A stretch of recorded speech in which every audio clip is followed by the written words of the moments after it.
Welcome to Podcast on the Brink, your weekly dose of Indiana basketball news and discussion, brought to you by the Assembly Call and Inside the Hall. I'm your host, Jerod Morris. Join me live at assemblycall.com every Thursday night and immediately following every IU game for our live IU postgame show. And visit InsideTheHall.com for complete coverage of IU basketball and to join the discussion in the Inside the Hall Premium Forum.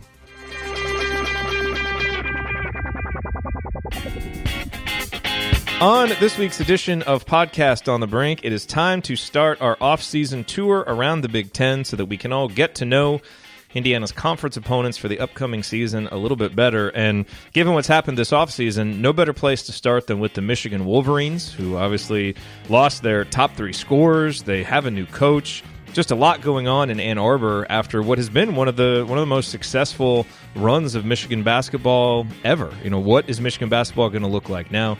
We bring in one of our favorite recurring guests, Dylan Burkhardt, who runs the site UMHoops.com, to get his insight on the Wolverines and what he expects from them. And then we also spent some time talking about the Big Ten at large, Dylan's thoughts about Indiana. He picked Indiana to win the Big Ten last year. What is he thinking this year? Is he going to overcorrect, or is he still buying in to the Archie Miller Hoosiers? We talk about that, talk about Big Ten recruiting, and a lot more. As always, just a fun, wide-ranging conversation with Dylan. So all of that coming on this week's edition of Podcast on the Brink.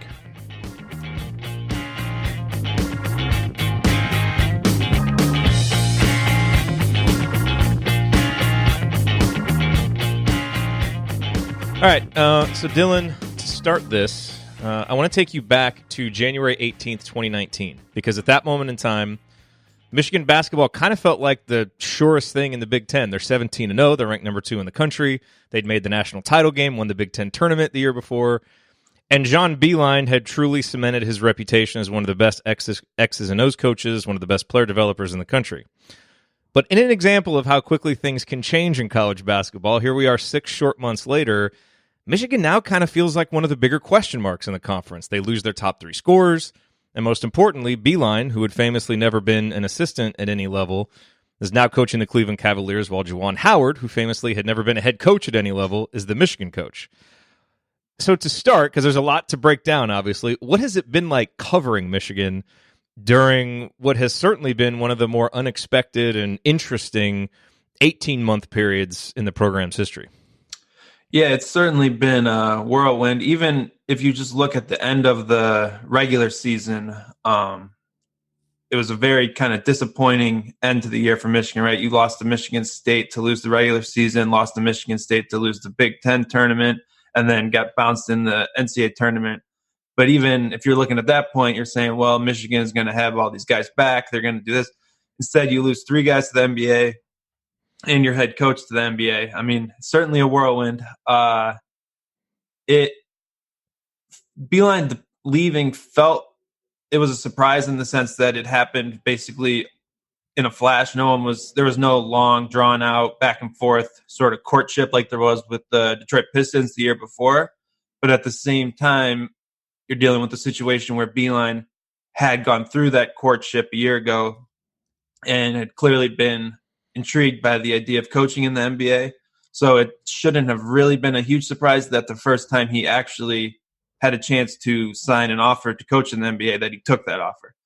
So it's been a whirlwind. Nothing like a little coaching search, as I'm sure you guys can remember, dealing with the Archie Miller search. And now we're here in a spot where one of the most kind of consistent, steady programs is just a question mark is really the way to put it. You have so many moving pieces and really nothing much to go on because, as you said, Juwan Howard's never even been a head coach. So what have we learned about Juwan Howard so far? And what, if anything, right now do you expect from a Juwan Howard coach team without much to go on? Honestly, we don't really know anything about what kind of style he wants to coach. We know that he put a staff together with Phil Martelli, Sadie Washington, and Howard Isley. Sadie Washington is the lone holdover from Michigan's previous staff, so he can obviously bring some continuity. We don't really know what Juwan Howard wants to run. Obviously, he was a kind of a original stretch big, but more of a post-focused guy, right? So is that going to be something that he brings, which John Beilein rarely, if ever, would throw the ball into the post? Is he going to bring an NBA-style offense? We really don't know. I mean, he was asked in his opening press conference what kind of style he would basically coach, and he said, we're still trying to figure that out, and said that his players are going to help him figure that out. So we don't know. We won't really know until November, until we see it on the court, because even a coach that you know a lot about, they're going to say X, Y, and Z in the offseason, and it's not always the case. By the way, you mentioned Phil Martelli. What a great offseason development for the Moving Screen Pod to have Phil Martelli on staff at Michigan, huh? Yeah, we've got too much Philadelphia and Ann Arbor already, it seems like. By the way, if you don't know that reference, Dylan co-hosts the Moving Screen Pod with our buddy Brendan Quinn, who writes for The Athletic. He obviously from Philadelphia, so that connection with Phil Martelli. If you don't subscribe to the Moving Screen Podcast, you definitely should. It's good Michigan State talk, and also some good general Big Ten talk, too. So just want to get that plug in there for you. Thank you for the plug.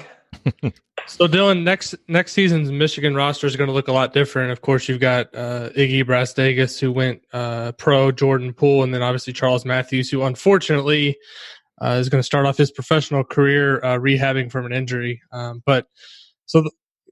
Obviously, Michigan loses those three guys, and they picked up a pretty significant commitment recently with the brother of Mo Wagner. I don't know is it Franz? Franz Wagner, yep. Franz, okay. That's a pretty big pickup. I mean, what are kind of your general expectations for Michigan going into next season? And from a personnel standpoint, do you feel like this is a team that has the talent now that can be in that upper echelon of the Big Ten, or is it still to be determined based on how Juwan Howard is going to fit everything together? There's definitely a to be determined aspect just with the coaching element. But what you do have some pretty sure things and then a lot of question marks. You have Xavier Simpson and John Teskey, who are one of the best kind of guard center pick and roll duos, and also defensively. And just about any team in the country would want to build their team around that duo. Beyond that, though, there's not a lot of sure things. Isaiah Livers is a guy that most people will expect to kind of have a breakout year. He was very efficient off the bench last year, started some games. That's a really good trio. But everyone else that Michigan is going to look for to get minutes just hasn't proven that they can get it done at a high level in the Big Ten. And that doesn't mean they can't, but it means that a lot of freshmen, a lot of sophomores who haven't played big roles are going to have to be called upon and see what they can get done. Go ahead. I'm just curious, more specifically on Franz Wagner, because you've done a lot on your site, kind of breaking down video, looking at his numbers, and what's for those who are unfamiliar with him, he's going to be coming into the Big Ten. Maybe not a name that people across the conference know, but those of us who kind of study rosters know that he's going to be a big piece of Michigan's team next year. What's kind of his background? And obviously his brother played at Michigan, so that's a connection for them to land. But what his basketball background, what is it, and what kind of player do you expect him to be next season? Yeah, so he's more of a wing than his brother, who was more of a big man, but he's also been growing and is supposedly up around 6'9". So he's basically a big wing. He played for primarily the 2 and the 3 over with his club team in Germany. And he was playing at a senior level with his club, which a lot of times you'll see, like his brother came over as a youth player and he rarely got any minutes with the senior team.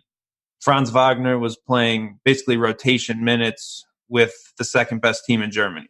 So he's very experienced. He's also only 17. He'll turn 18 in August. He is a guy that most kind of European basketball people thought should stay there because he had everything he would need there. Decided that it was a better option to come over to college and kind of follow in his brother's footsteps. He's basically, at his core, he's a guy who plays off the catch. He can shoot and he can attack a closeout and drive to the basket. That's basically where his game stands now, which works really well for what Michigan has because they just need guys to space the floor around that Simpson-Teskey ball screen duo. We've mentioned Teskey, Simpson, Livers, and Wagner. Beyond those four, who are maybe one or two guys that you're looking for next season? If Michigan is going to reach its potential, and be, a tournament team again and be one of the, top 3 or 4 teams in the conference, who are maybe one or two guys you're looking at and saying that this guy has to move forward and do this? So Brandon Johns is one guy that Indiana fans will probably be familiar with because he really played his only really great game last year against Indiana. He played largely out of position last year at the 5, and so he'll have a lot higher expectations if he can kind of emerge as a stretch 4 prospect that he was really highly regarded as. He's one guy. Eli Brooks will probably play a key role, but Eli Brooks has really struggled to shoot or really even look for his offense while he's been at Michigan. So I could see his spot kind of up in the air. Those are the two guys you'd probably look for early on. But really anyone that has a chance to it's basically a clean slate, right? You have all these guys who didn't play rotation minutes, and they're going to have a new coach to prove themselves in front of. I just have a small request. Can we not mention last year's IU Michigan games ever again? Like, ever. Because easily 2 of the worst moments of a season filled with bad moments for IU last year. I think the last time we had Dylan on was actually before the Michigan game at IU, and I think Dylan famously predicted that he thought IU would win, and it was like the closest. It was like the furthest thing from IU winning that game. It was like the minute the ball tipped, you only had to watch about 20 seconds to realize that it was going to be a complete annihilation. That was terrible. Jeez, that was really a bad game. I mean, Michigan didn't even play that well, and they won by 20 something. That was the thing about it. Both of those games had terrible starts for Indiana, I believe, right? Wasn't the game at right. was the one that was 17-0 nothing or something like that? Yeah, the one in Ann Arbor was actually better in terms of just competitiveness because Michigan got out to a pretty good lead, and then I think in the second half it got to like within 7, so it was at least interesting. But Indiana outscored on the last 30 minutes of that game, I think. Yeah, I think such a bad the start. the 2 worst games last year, I think, were that game and the Nebraska game at home. Those were kind of like the nail in the coffin, and then they rose out of the coffin maybe for a few weeks there in late February, but then quickly Ohio State put them back in at the Big Ten tournament. Yeah, so. And Dylan was a believer in the Hoosiers last year too. We'll get to that. I can't wait to see where you think Indiana's going to finish this year. Oh boy, yeah. So I want to ask you about recruiting because. John Beilein famously, Michigan wasn't getting McDonald's All-Americans, but they would get a lot of really solid 4-star players that fit the system, and John Beilein would develop them and, craft this offense and defense around them, and guys really seemed to, kind of maximize their potential. But from other coaches who have come, from the NBA to college and had success, we've seen Fred Hoiberg really go the grad transfer, JUCO type route. Penny Hardaway obviously is now, just recruiting every single 5-star out there. What do you expect kind of the roster composition and recruiting strategy to be from Juwan Howard? Do you think it'll be more targeting a lot of those 5-star guys and, dialing up LeBron James on the phone to talk to him? Or is the Michigan program going to be a lot different just because, he's not going to be able to recruit the way that Beilein did? Do you expect that to be a lot different? It certainly appears that way right now, just based on the offers that he's handed out over the last month, and obviously he's playing catch up a little bit and working with trying to go after some of the prospects that Michigan had already prioritized, but he's handing out offers to 5-star kids before they've come on campus. Like Beilein used to stick to these very rigid rules, right? You have to visit, you have to have your transcript sent in, you have to do all these things before you can get an offer. Juwan Howard basically has probably handed out 10 offers to class of 2020 and 21 prospects, and I would say they're all top 35, top 40 prospects.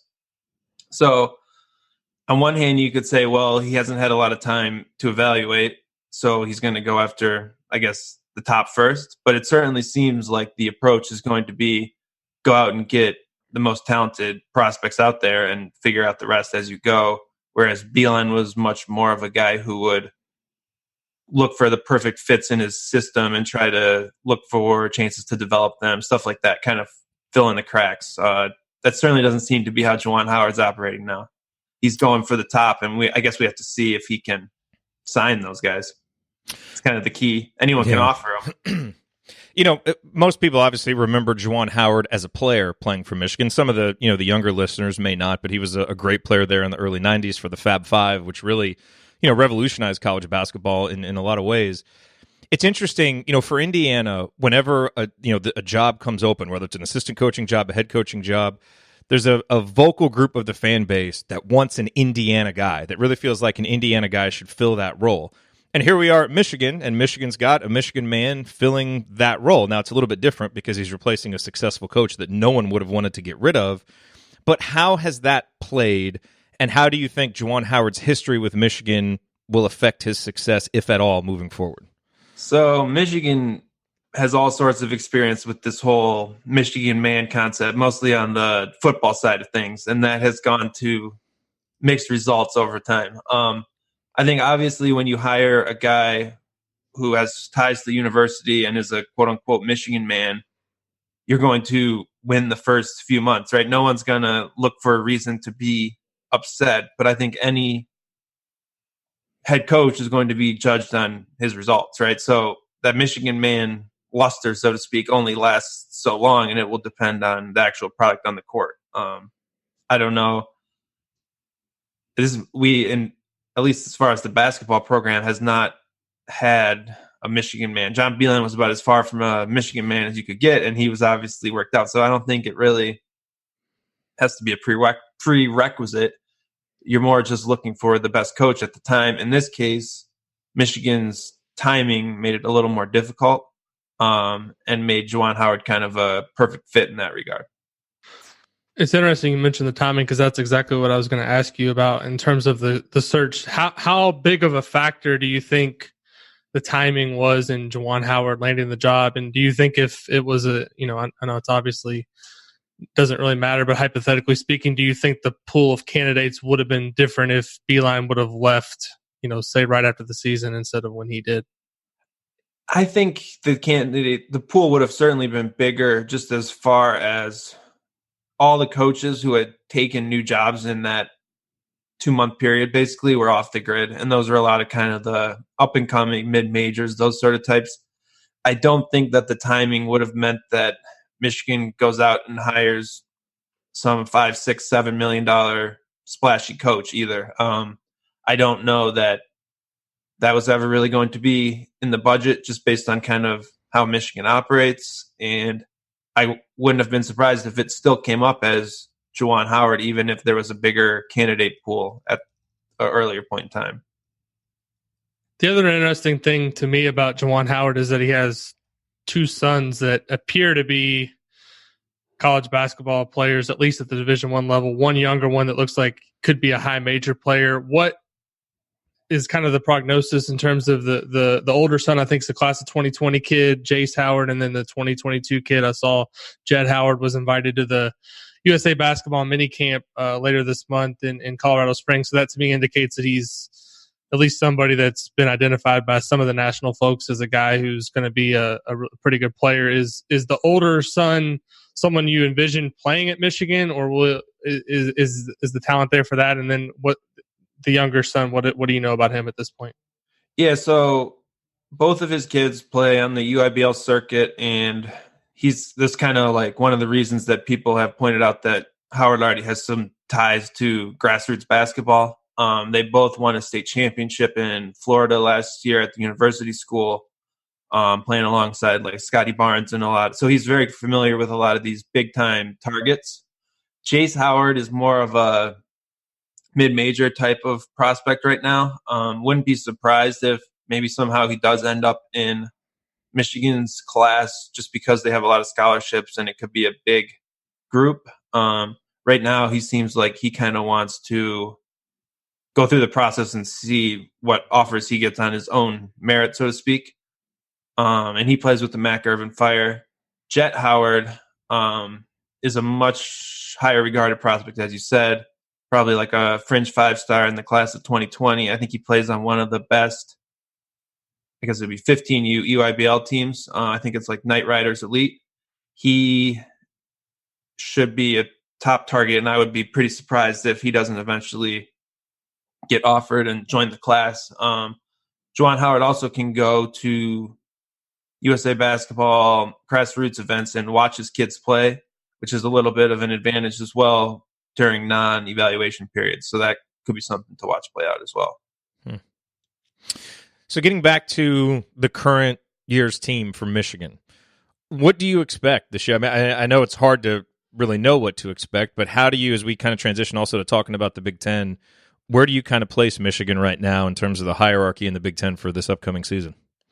So before Franz Wagner committed over the last couple weeks, I think I did a podcast and we said Michigan would finish around 8th in the league, which a lot of Michigan fans were a little upset about.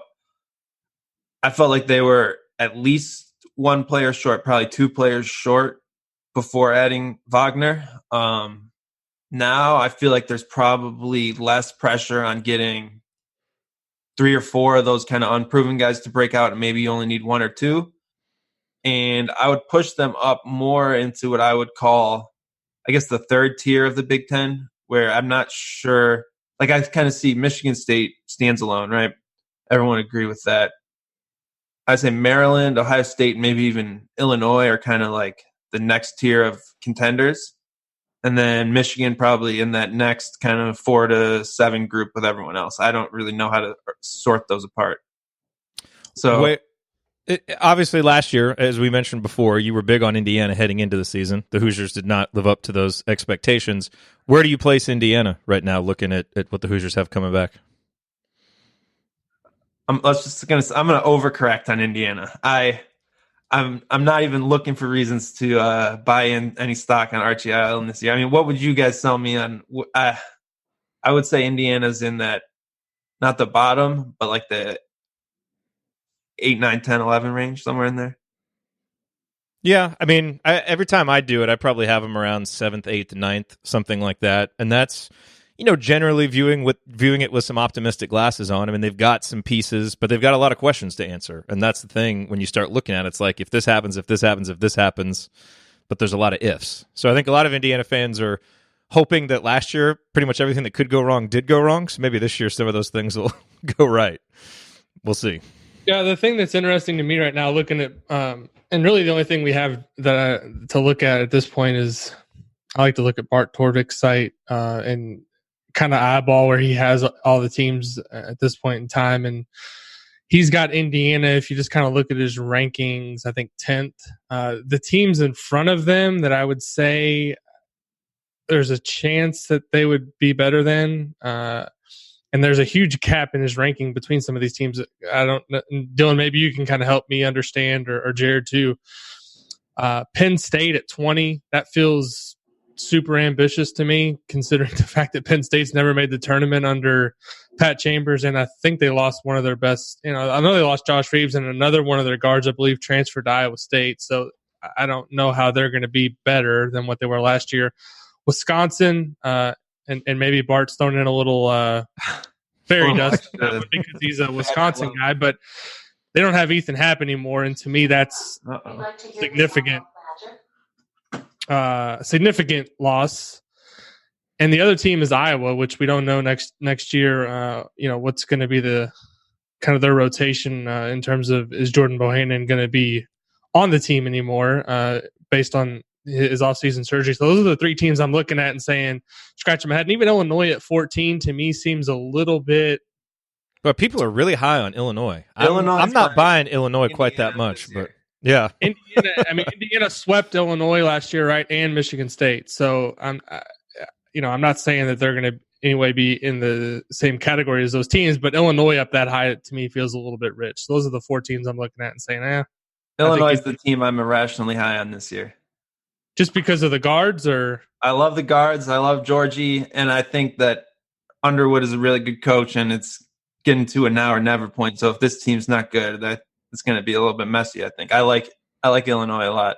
I don't know about Purdue as a preseason top 10 team. I think they're a little overvalued. What do you think about Penn State, Wisconsin, and Iowa? To me, those teams feel like they're a little high, at least on Bart's rankings. Yeah, I definitely agree on Penn State. I'm never buying into Penn State until they prove me wrong, and I'll win that bet every time. Wisconsin will be a pain to play against, but I don't know that they really have, I guess, like a top 30 ceiling. I would not be shocked to see them drop.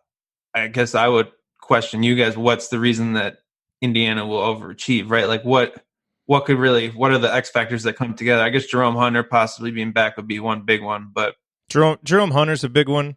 I think the 3-point shooting improving with not as many attempts being taken by Romeo and Juwan, and if the guards, kind of step up. Rob Finney being healthy, I think, is another one that people are banking on.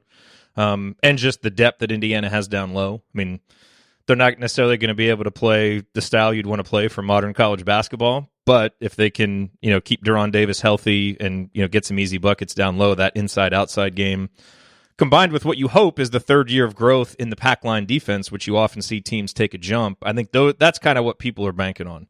I'm not in the same optimistic. No. He asked what are the things that could happen. I'm not saying I think all of those things could happen, but if you are going to make the argument, I think that would be the argument that you make. Now, you mentioned something interesting. You said, you think Brad Underwood's a good coach, and you're kind of, that part of the reason why you're buying Illinois is you're believing in him.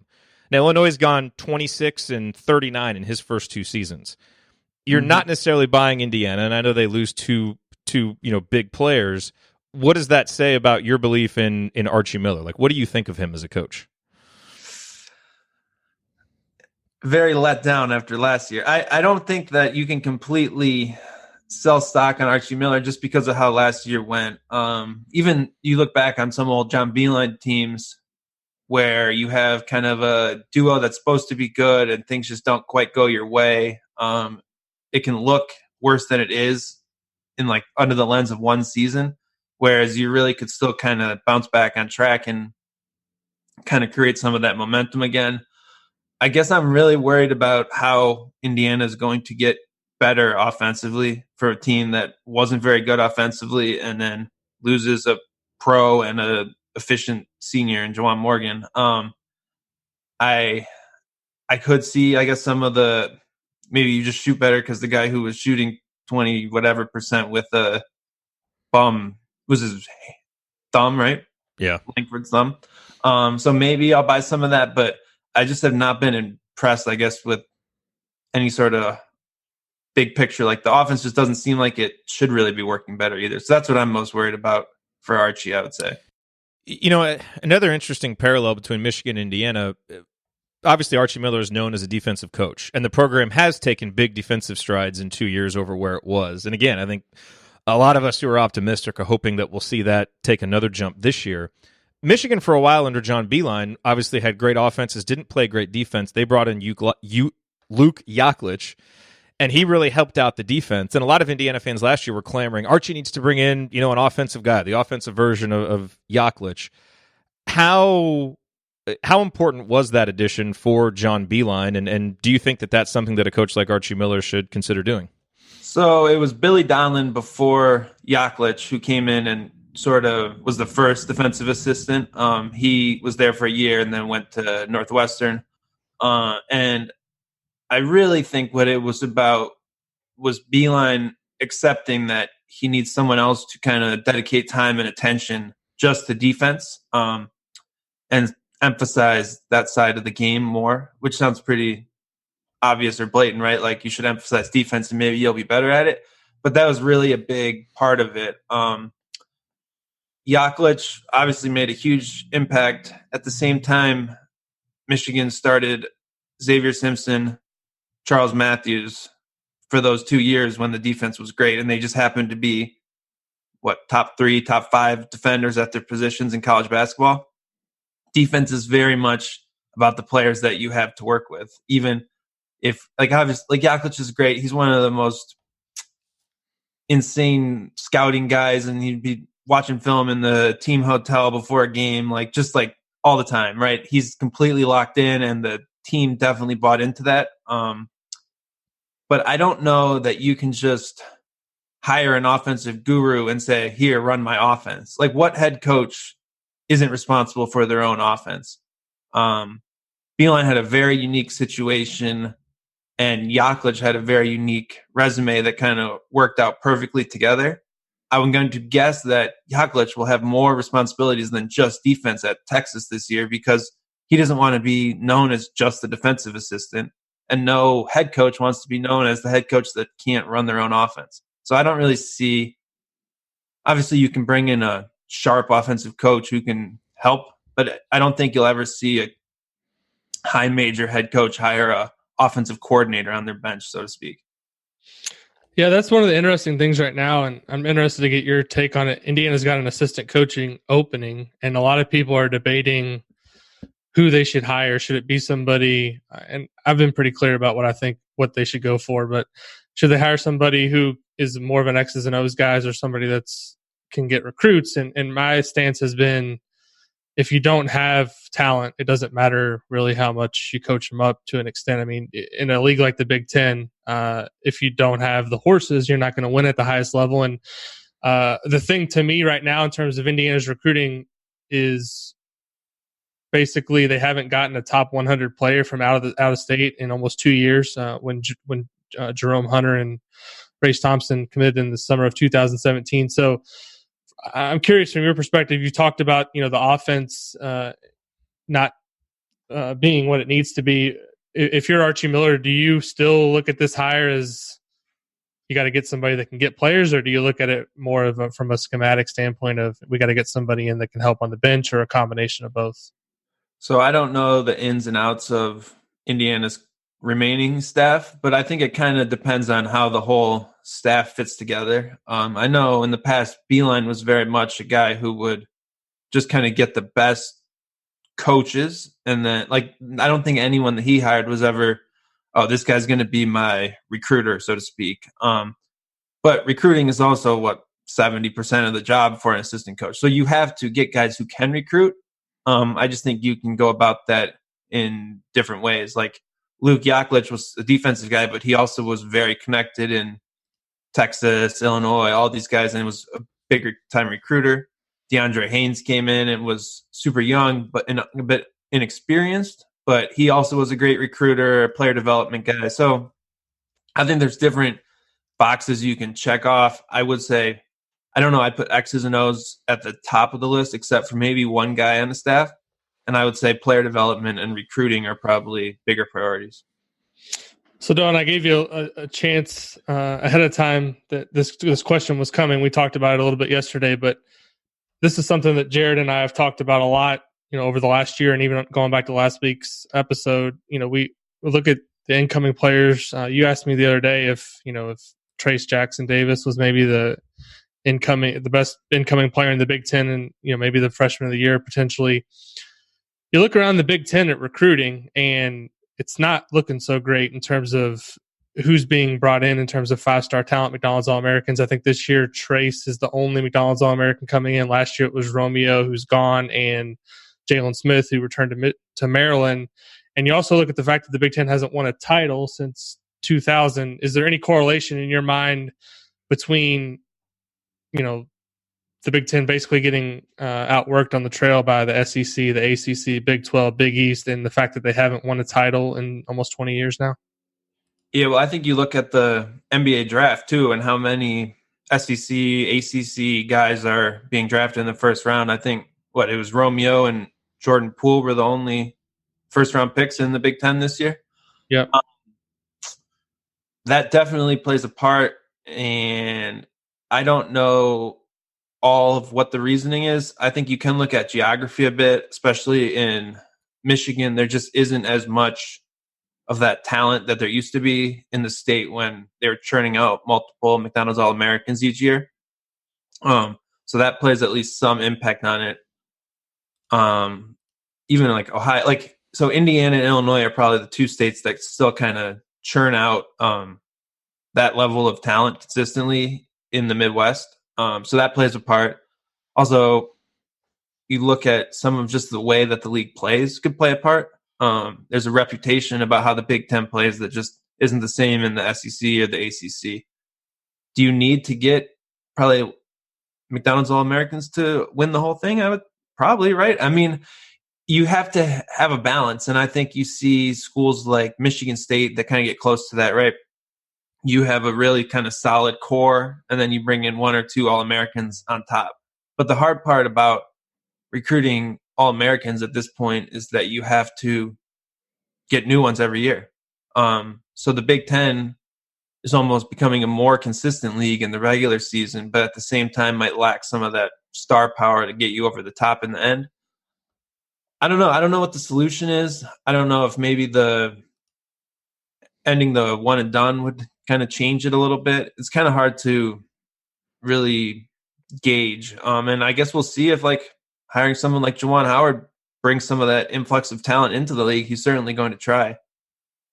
Do you think there's anything, to the fact that, and obviously not to cast any accusations at other schools or whatever, but it seems like the Big Ten maybe is a little bit more above board in terms of how maybe they do business in terms of recruiting. And do you think there's any validity in that? I mean, it's not something that we can kind of say for sure, but you got a situation I think here where we're going to have some notice of allegations, I think, coming from the FBI stuff, and really to my knowledge, no Big Ten schools are involved in that. I mean, do you think there's any correlation there? Just, you look at kind of how Michigan recruited under John Beilein.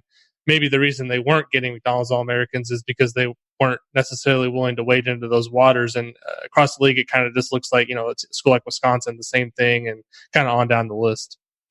Yeah, well, I think you first look, and there's probably 4 or 5 schools that are going to get 3 or 4 McDonald's All-Americans every year. Dukes, Kentucky's, Kansas's, those type of schools, right? And they're basically recruiting at that level, and however they're getting them, but they're like operating at the top of the food chain, basically, right? I think you look at some of the middle tier schools in like the SEC or like LSU, right? They've been at all this controversy. The LSU level of schools in the Big Ten are much more, I would say, on the up and up than kind of that middle tier of schools in some of those middle leagues, right? So I think there's certainly validity to that. There's also maybe a academic component where some of the Big Ten schools probably outrank some of those Southern schools and might have different admissions processes, stuff like that. So you can't look at the situation and say that's not, at least to an extent, what's going on. And I think the fact that those programs were all involved in this FBI investigation and none of the Big Ten schools were is pretty telling. In terms of just Juwan Howard's potential to kind of reel in 5-star talent, I mean, it remains to be seen. But do you expect, it's under John Beilein, it was more of, hey, let's kind of just get players and develop them. Do you expect that Juwan Howard's approach is going to be a little bit more, let's go and try to swing for the fences and bring in the best talent and kind of, in many ways emulate what, the teams that he played on at Michigan, they kind of had the best players on the court and won a lot of games because of their talent. I mean, do you kind of expect that to be the case moving forward for Michigan? It certainly looks that way. He certainly seems like a guy who plans to win with talent before winning with scheme, considering that's what he's talked about more. His recruiting says that. And I think that's probably an easier way to win as a first-time head coach, right? I mean, he's not going to be John Beilein. He's not going to have this playbook that goes on as long as time. So that will be, you have to actually get those guys, though. And what does that look like if you can't capitalize on those guys? I guess that's what we'll find out. But that's certainly the direction it looks like this is heading. Last question for you, Dylan, and thanks for taking so much time with us today. Do you want to take a stab at an all Big Ten team looking out several months early? Cassius Winston obviously headlines it. Oh, boy. Yeah, Cassius Winston would certainly be at the top of the pack. I would say he's the front runner for National Player of the Year. Beyond that, though, it gets a little dicey. I've never been a Lamar Stevens guy, but he's going to put up huge numbers, and he was already all Big Ten last year, I believe. So I'll vote for him, even though I wouldn't actually vote for him at the end of the year unless Penn State really proves me wrong. Joe Wieskamp, I think, is one of my favorite he was good last year, but I think he'll be a breakout star this year. it's too bad that Bohannon might be out because Iowa could have been pretty fun to watch if he was playing. Anthony Cowan, we'll put him in there. Sort of boring old thing at this point, but he's been very productive for 3 years, and senior point guards are a luxury. How many is that? That's 4. And that's why guys go pro. You become a senior and you get called a boring old thing. Yep. I would go with Dosunmu as my 5th one. I think Xavier Simpson probably in this mix, depending on how he goes. But what is interesting is that really all the kind of proven commodities in the league are point guards, right? You have Winston, Cowan, Dosunmu, and Simpson. So it'll be interesting to see kind of how those play out. That's interesting. Interesting that you said Dosunmu. Someone who was submitting their All Big Ten team for one of the preseason magazines, kind of asked us to look over it, and he had Xavier Simpson over Dosunmu. And my argument was, Simpson's great, but a lot of his perceived value has been based on winning. And if they're not winning quite as much, if his assists aren't quite as high, will he still get that level of respect to be an All Big Ten guy? Yeah, and that is going to be, I would honestly say, I just don't think Simpson has the same kind of ceiling when you look at it from the preseason that a guy like Dosunmu has. You could see Simpson topping Cowan, though, also, right? If you look at it that way. Jalen Smith will probably get some kind of preseason buzz there. I think Tillman and maybe Caleb Wesson could be in that, because Ohio State's going to be, I think, one of the top 2 or 3 teams. So unless they're just going to do it by having, pretty balanced production, it seems like to me that Wesson's going to be like their go-to guy. But I mean, I know you're not as high on him as I'm not a big Caleb Wesson guy. Yeah, but I think IU fans, after watching him destroy the Hoosiers for the last couple of years, might not have any qualms if he's in there. The other guy I think that could be in the conversation, which I think is maybe a little bit optimistic, is Travion Williams. Andy Katz had him, I think, in a list of top 25 players in college basketball already for next season, which I thought was maybe a little optimistic, but he's interesting to me. But someone's got to step up and score points for them. I mean, I'd take Xavier Tillman above both of those post players. I think he's going to have a really big year and emerge as a first-round pick type of guy. I think. How about Georgie? Yeah, I guess they have to share the interior load a little bit with Coffee Cockburn coming in, right? So that'll be interesting. But I love Georgie too. I mean, Illinois is my team. They've replaced Indiana for the 2020 season. Okay, apologies in advance to Illinois fans. If an Indiana player is going to make it, who do you think it would be? If an Indiana player makes like 3rd team All Big Ten, who would be your guess is the most likely option? Jerome Hunter, if he plays. I think Devontae Green, if he he's going to put up some points. He's going to put up some shots, I'll tell you that. Yeah, he is. Yes, he is, and he's got the further line now to shoot from, which he's very excited about. So we'll see. It's there's always unexpected things that happen in the Big Ten, so it'll be interesting to watch it all play out. Dylan, thanks so much for joining us. UMHoops.com. I know it's a Michigan site, but I always end up subscribing during the season because your breakdowns of the IU Michigan games are always good, and there's just always good content for a Big Ten fan there. So check out UMHoops.com and, of course, subscribe to the Moving Screen podcast because those guys do a great job. Thank you. Absolutely. All right. We will talk to you guys next week. Take care. Thank you for listening to this episode of Podcast on the Brink. We always appreciate you being here. Remember to join me and my co-hosts for more IU basketball talk at assemblycall.com and visit Alex over at InsideTheHall.com for complete coverage of Indiana basketball. If you want to support Podcast on the Brink, here is the single best way to do it. Tell anyone you know who loves IU hoops about us and suggest that they subscribe. Podcast on the Brink can be found on Apple Podcasts, Google Podcasts, Spotify, and everywhere else podcasts are available. Tell your social media followers, email your friends, text your family members. For weekly discussion about IU basketball, they need to be subscribed to Podcast on the Brink. We'll talk to you next time. Go Hoosiers.